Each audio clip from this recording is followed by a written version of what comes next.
मिळालेल्या माहितीनुसार पंढरपूर सातारा रोडवर धोंडेवाडी पाटीजवळ हा अपघात घडला। अपघातातील दोघेही बहीण भाऊ होते।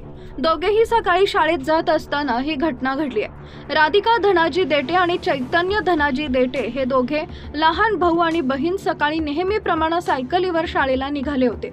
यावेळी सिमेंट बल्करनं ट्रकनं मागून येऊन या बहीण भावांना चिरडलं।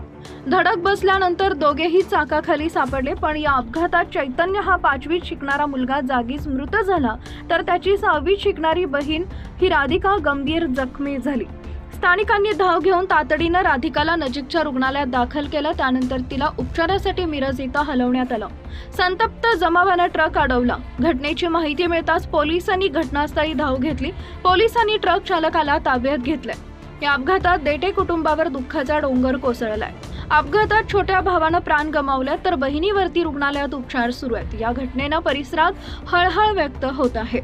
राज्यात सध्या 10वी आणि 12वीच्या परीक्षा सुरू आहेत। अशातच सोलापूर जिल्ह्यातून मन हेलावून टाकणारी बातमी समोर आली आहे। पंढरपूर सातारा मार्गावर भीषण अपघात झाल्याची माहिती समोर आली आहे। भरधाव ट्रकनं 2 शाळकरी मुलांना चिरडल्याची घटना समोर आली आहे। इयत्ता 5वी मध्ये शिकणाऱ्या मुलाचा या घटनेत जागेवरच मृत्यू झालाय, तर गंभीर जखमी झालेल्या 6वीतील मुलीला मिरज इथं उपचारासाठी हलवण्यात आले।